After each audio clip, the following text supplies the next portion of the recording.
প্রথমে আমাদের আজকের এই সাংবাদিক সম্মেলন সম্পর্কে এই বিষয়বস্তু সম্পর্কে তুলে ধরবেন আমাদের পার্টির এই গণমুক্তি পরিষদের সভাপতি কমরেড ললিত ত্রিপুরা। শুভ সকালের মধ্যে আমাদের আহ্বানে বিশেষ করে সন্তোষবাবু আপনাদের সঙ্গে যোগাযোগ করেছেন, কোঅর্ডিনেট করেছেন, আহ্বান করেছেন। ওনার আহ্বানে সাড়া দিয়ে উপস্থিত থাকার জন্য অসংখ্যভাবে ধন্যবাদ জানাই, কৃতজ্ঞতা জানাই। বিষয়টা হচ্ছে অত্যন্ত দুঃখজনক ঘটনা একটা। ভূ ভারতে এরকম ঘটনা আছে বলে আমার জানা নাই ব্যক্তিগতভাবে।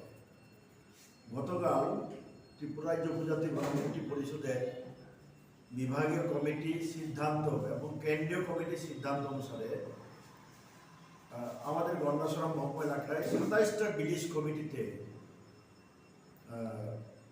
ভিলেজ কমিটি অফিসে স্থানীয় সমস্যা, আপনারাও জানেন, রাস্তাঘাট, পানীয় জল, বিদ্যুৎ, রেগার কাজ এবং অন্যান্য জনস্বার্থ বিষয়।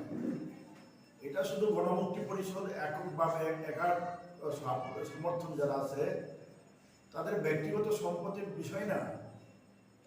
যে ভিলেজের মধ্যে আমরা দাবি তুলছি, সমস্যাগুলি সরকারের কাছে দৃষ্টি আকর্ষণ করবার জন্য চেষ্টা করেছি এবং কর্তৃপক্ষের কাছে সমস্যাগুলি সমাধানের জন্য দাবি করতেই পারে। তো কালকে তুইচাকমা এডিসি ভিলেজ, ঠাকুরসরা এডিসি আসলে আমাদের আক্রমণ করে করবে মানুষ তার দাবির জন্য। ভিলেজ কমিটি অফিস তো সবার জন্য অফিস, সবাই যাইতে পারে, এখানে দাবি করতে পারে। কোথায় যাইব আমরা? এখানে যাওয়ার জন্য যদি বাধা সৃষ্টি করে তাহলে তো প্রশাসনকে জানাইয়া, কর্তৃপক্ষকে জানাইয়া, পুলিশের অনুমতি দিয়ে আসলে যদি বাধা সৃষ্টি করে, এটা আমরা অত্যন্ত নিন্দা জানাচ্ছি, তীব্র নিন্দা জানাচ্ছি এবং আগামী দিনে আমরা যাবই।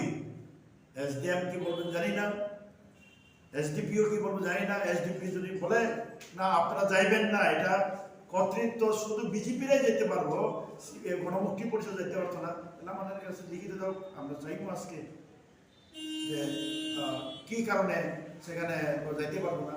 যদি যাইতে পারি তাহলে কালকে, গতকাল কেন আমরা সেখানে যেতে পারবো না? আমাদের দাবি শোনার কেন উপস্থাপন আমরা করতে পারবো? তো এই ব্যাপারে আমাদের বক্তব্য পরিষ্কার।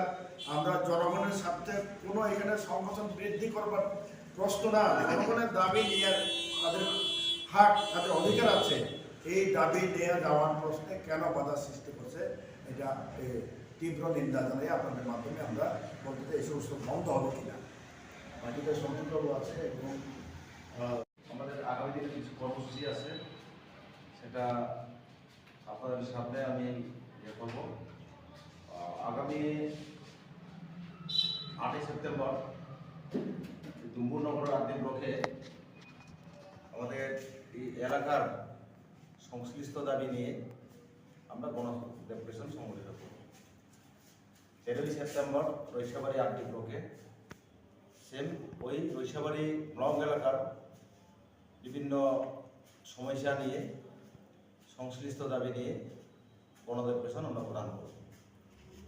এখন আমরা লক্ষ্য করতেছি আমাদের পার্টির, ভারতের কমিউনিস্ট পার্টি মার্ক্সবাদী সারা রাজ্যের মধ্যে যেভাবে আমাদের কর্মসূচি আমরা চালিয়ে যাচ্ছে, আমাদের এই এলাকায় ব্যাপক অংশের মানুষের সহযোগিতা এবং সমর্থন আমরা পাচ্ছি, আগামী দিনেও পাব।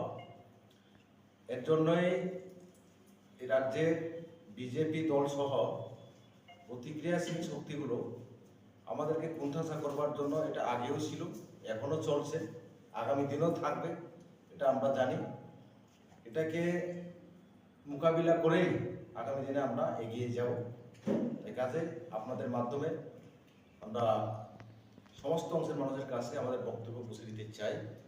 আমরা মানুষের পাশে আছি, মানুষের পাশে থাকবো, রাস্তায় থাকবো, ভিলেজ কমিটি অফিস কারোর বাপের সম্পত্তি নয়, ব্লক অফিস রাস্তা কারোর বাপের সম্পত্তি নয়। ওই রাস্তায় নেমে আমাদের লড়াই সংগ্রাম আমরা চালিয়ে যাব।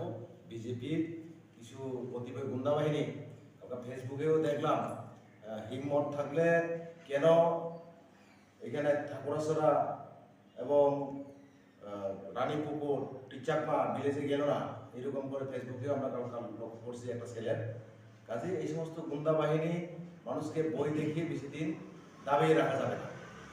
গতকালকে যে অবৈধতার কথা, আমি যেহেতু বেসিক্যালি ওইখানে ছিলাম, তার জন্য আমি কিছু যোগ করতে চাইতেছি।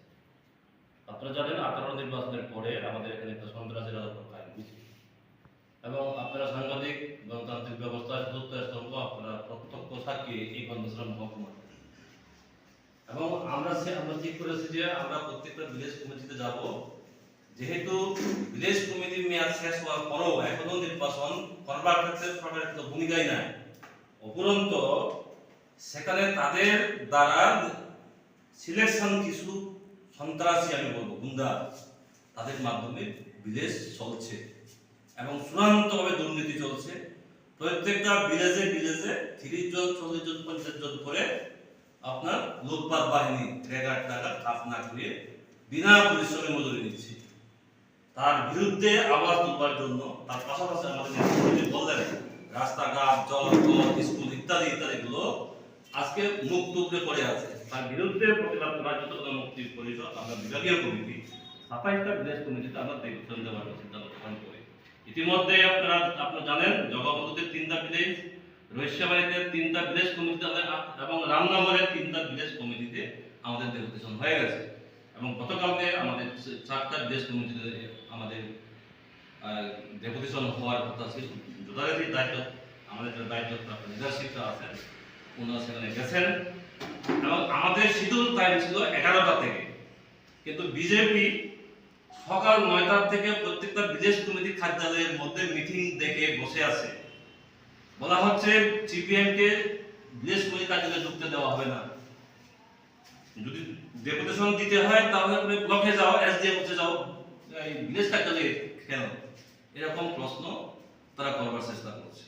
সুতরাং আমরা ভেবেছি যে এতগুলো লোক তারা জমায়েত করছে, গন্ডাসপাড় থেকে সেখানে উপস্থিত ছিলেন এবং আমরা যেহেতু আমরা মার্কসবাদী কমিউনিস্ট পদের উপজাতি জনমুক্তি পরিষদ, আমরা হিংসা রাজনীতি বিশ্বাস করি না।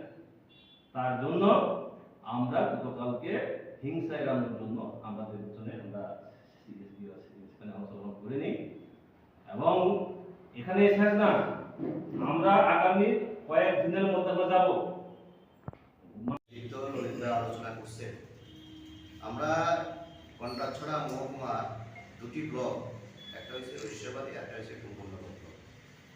এই ব্লকের প্রত্যেকটা ভিলেজে আমাদের ডেপুটেশন দেওয়ার কথা, গণ ডেপুটেশন, এলাকার সমস্যা বলি। এর মধ্যে আপনারা দেখছেন, আপনারাও নিউজ করেন, বিভিন্ন জায়গাতে রাস্তার সমস্যা, গ্রামীণ রাস্তাগুলো একেবারেই মানে খারাপ। বিশেষ করে গ্রামীণ রাস্তা যেখানে গাড়ি চলতো সেখানে এখন গাড়ি চলে না। যেমন আপনারা দেখেন চাকমা বুদ্ধ মন্দির হইতে রতননগরের যে রাস্তাটা, এটা চলে না, এটা গাড়ি ঘোড়া চলাচল বন্ধ, রেশন বন্ধ। আপনারা দেখছেন যে এই মগপাড়া থেকে যেটা গিরাচন্দ্র, এটা সম্পূর্ণ বন্ধ। আগে পিচ রাস্তা ছিল, এখন যাওয়াই যেতেছে না, হাতিমাতা রাস্তা, এই রামনগরের যে চাকমা কলোনির রাস্তা, এগুলো নিয়ে আমরা এই গণ ডেপুটেশনের মাধ্যমে সরকারের দৃষ্টি আকর্ষণের আমরা প্রচেষ্টা করছিলাম। আমরা দেখলাম যে এইভাবে বিরোধী দলগুলো যাতে কোনো কর্মসূচি করতে না পারে, এটা 2018 নির্বাচনের পর থেকে আমরা এগুলো লক্ষ্য করছি। বিশেষ করে সিপিএম এর যাতে কোনো কর্মসূচি না হয়, করতে না পারে, তার জন্য তারা পরিকল্পিতভাবে এগুলো এটা প্রশাসনকে ব্যবহার করা। এটা আজকে আমরা এই সাংবাদিক সম্মেলনের মধ্য দিয়ে এটা তীব্র নিন্দা জানাইতেছি। আমরা দেখলাম এই ত্রিপুরা রাজ্য সরকারের বর্তমান মুখ্যমন্ত্রী উনি বলছেন এই ত্রিপুরাটাকে রাজনৈতিক সন্ত্রাস মুক্ত করার জন্য তিনি প্রচেষ্টা চালাবেন, কিন্তু বাস্তবে আমরা কি দেখলাম? আজকে একটা এই প্রতিযোগিতা চলছে, রাজনৈতিক প্রতিহিংসা। আমরা দেখলাম বিজেপি আইপিএফ তারা সিপিএম এর উপরে আক্রমণ করছে। সেদিন দেখলাম অভিযোগ করলো যে ত্রিপুরা কথা তারা বিজেপিকে জমায়েতে যাওয়ার ইয়েতে আক্রমণ করলো। এটা আমরা তীব্র নিন্দা করি। এইভাবে বর্তমান সরকারের পুলিশ প্রশাসনের কাছে আমরা এই বার্তাটা নিয়ে যেতে চাই, যাতে ভবিষ্যতে এই ধরনের কোনো সমস্যা তৈরি না করে। এর জন্য আগামী দিনে আরো সতর্ক হওয়ার জন্য পুলিশ প্রশাসনের কাছে আমরা আবেদন করব। এটাই হলো আমার। এখানে স্থানীয় দাবি নিয়ে আগাম অনুমতি নেওয়া বিডিও সাহেব এবং বিডিস ইনচার্জ যারা বিডি সেক্রেটারি বলা হয় তাদের অনুমতি নিয়ে পুলিশের পারমিশন নিয়ে কর্তৃপক্ষের অনুমোদন নিয়ে সেখানে ডেপুটেশনে যাওয়ার আমাদের সিদ্ধান্ত ছিল, প্রস্তুতি ছিল। টুচাক মাঠে সম্মানিত সন্তোষ চাকমা মহাশয় এবং রানীপুকুরে সুমতি রঞ্জন চাকমা মহাশয় এবং ঠাকুরসরাতে এই চারু কুমার চাকমা যাওয়ার কথা ছিল। ওনাদের নেতৃত্বে প্রত্যেকে এই 100 থেকে 150 লোক আমাদের জমায়েত ছিল। কিন্তু এখানে হঠাৎই 10টা বাজার সঙ্গে সঙ্গে 3টা ভিলেজের মধ্যে দেখা যায় বিজেপি কতিপয় গুন্ডা বাহিনী দিয়ে, লাঠি আছে তাদের হাতে, নানান রকম আছে। আমরা বিশেষ খবর পাই এখানে গ্যাদারিং করে বসে আছে যে এখানে ডেপুটেশন দিতে দিব না। আমরা বুঝলাম না, রাস্তা যদি মেরামতের জন্য দাবি তুলে, জল নাই জলের জন্য যদি দাবি তুলে, বিদ্যুৎ ঠিক মতো চলে না এটা যদি দাবি তুলে, রেগাতে 340 টাকা মজুরির দাবিতে যদি আমরা দাবি তুলে, এবং রাবার বাগানের জন্য, পশুপালনের জন্য আমরা যদি দাবি তুলে, এটা কি অন্যায়? এটা কি শুধু জিএমপির ব্যক্তিগত ব্যাপার? এটা সর্বজনসাধারণের জন্য। কেন বাধা দিচ্ছি? এটা আপনাদের মাধ্যমে আমি বিজেপি দলের সর্বোচ্চ নেতৃত্ব তাদের কাছে দৃষ্টি আকর্ষণ করতে চাই। মাননীয় মুখ্যমন্ত্রী বলেছে যে জেপি নাড্ডা মহোদয় বলেছে যে সন্ত্রাস নাই, রাজনীতি আক্রমণ নাই। সাংবাদিক সম্মেলনের মধ্যে আপনাদের যারা আছেন চ্যানেলের মধ্যে দায়িত্বে আছেন, আগরতলা রাজধানীর মধ্যে পড়ছে। সেদিনে এখানে এই ঘটনা 3টা ভিলেজের মধ্যে আমরা গণতন্ত্র প্রয়োগ করতে পারলো না। আমাদের দাবি আমরা দাবি করতে পারলো না। এটা দুর্ভাগ্য ছাড়া আর কিছু না।